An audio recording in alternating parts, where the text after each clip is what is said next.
A blessed Sunday again. This is Sister Mary Nieri of the Carmelite Monastery of Zamboanga City. In our last episode, I was talking about addictive love and how to get out of this addictive love. I was talking about the signs of addictive love and the prayer in order to be able to go beyond it. Now, this is the second stage. It is conversion from our egoistic attraction to genuine love and to genuine love. And then, after that, it is the waning, it is this kind of love that is romantic is now being changed. It is already, you fall out of love. All kinds of love will really pass this. This stage is what St. John of the Cross calls the passive night of the senses. This happens in all relationship, whether it is relationship with God, relationship with our husbands and wives, relationship with sweethearts. This happens. Now, there is a disillusionment that this is not the person I fall in love with. This is caused by the death of feelings. Now, there is a need to control and change one's friend according to one's idea of an ideal friend. That is why, in the past, during my time, I belong to the old school. Many years back, we always ask that before marrying, at least you have a relationship of 2 years, because all relationship will pass. After that romantic love, it will pass, and it will be very sad if it will pass when we are already married. So, all kinds of love will pass this. Now, there is a disillusionment that this is not the person I fall in love with. There is a need to control and change the person according to one's idea of what is an ideal friend. This is the most painful stage in the relationship because it is difficult to understand with our own human mind how such a beautiful and loving relationship can turn sour. And it is sad that many good and loving relationships end here due to lack of understanding. That is why real love and friendship need time and patience. If you are married and you are passing through this, please do not separate immediately, because this is only for a time. It is a time of trial. Do not make decisions that are irrevocable. You need to persevere in prayer and do not give up. Our human minds cannot comprehend these problems, because now it is already God who is purifying all traces of selfish love and the issues that lie deep in our unconscious. No amount of dialogue and other human efforts of reaching out can help. Both parties will experience deep feelings of insecurity and the fear that the relationship will end.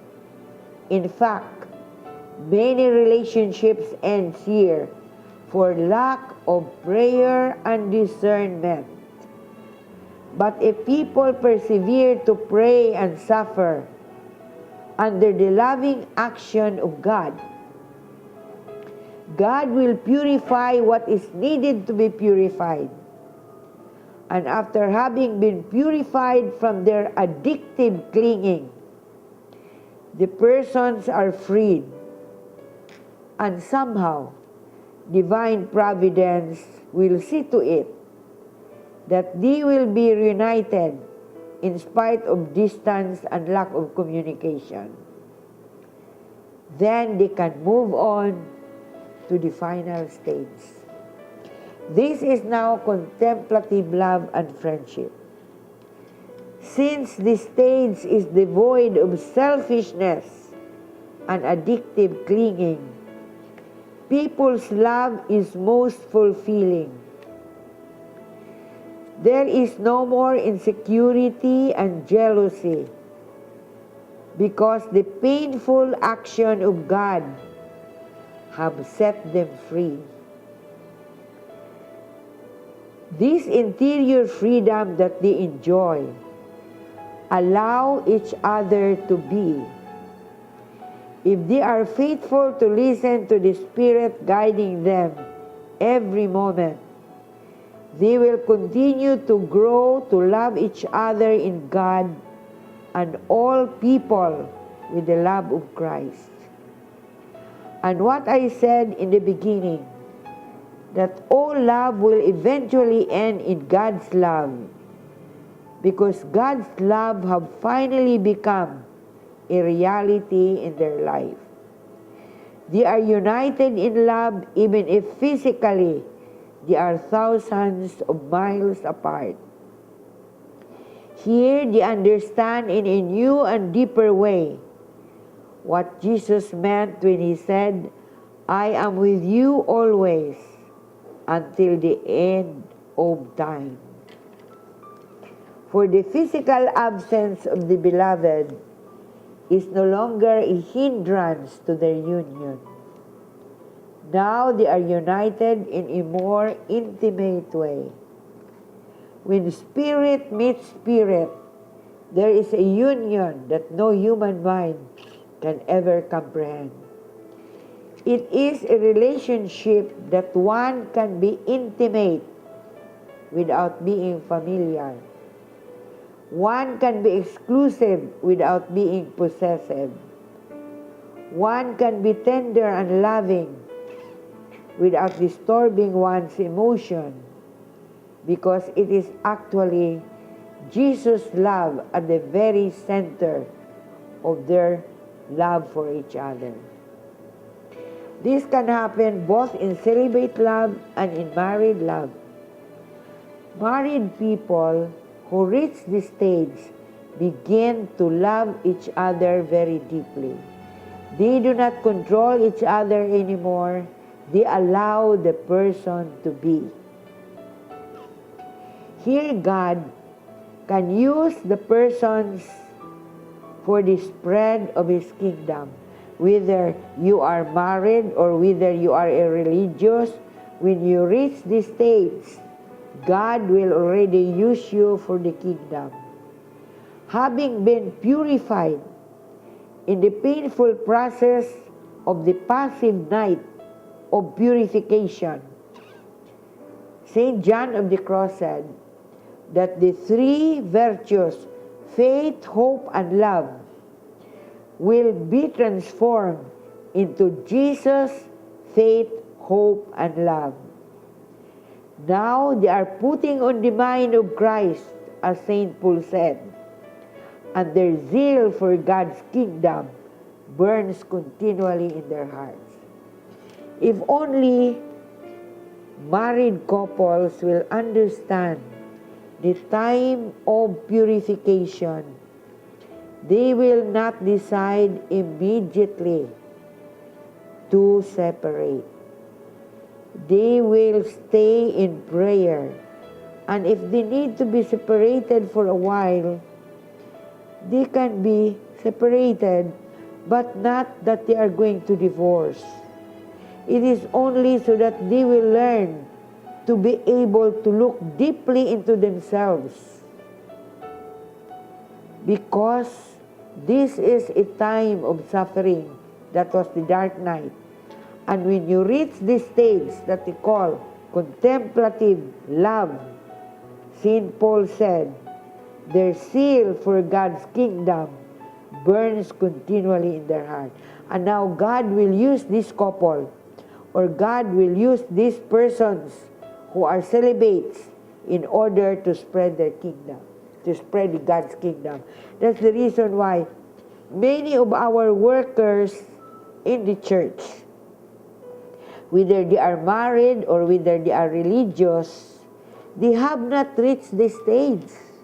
That is the reason that they do not become fruitful in the apostolate. Because there is still so much egoism. In the dark night, especially to purify our love, God already take away our selfishness. That is why the trials that comes to our life, it is in order that we become less and less selfish, so that we can give our lives for others and we can become true evangelizer. They become instruments of peace because they are habitually self-possessed. They continually go back to the center where the Trinity, the Triune God dwells. They are people who are very centered on God. They know now the essence of their life. They no longer waste their energy on non-essential, but on the will of God for them and for others. They try to please God in all their actions. If they are leaders, they have the wisdom to lead those who are under them according to God's will, and they become fruitful workers in the vineyard. Now, I will end and I will come back after a moment.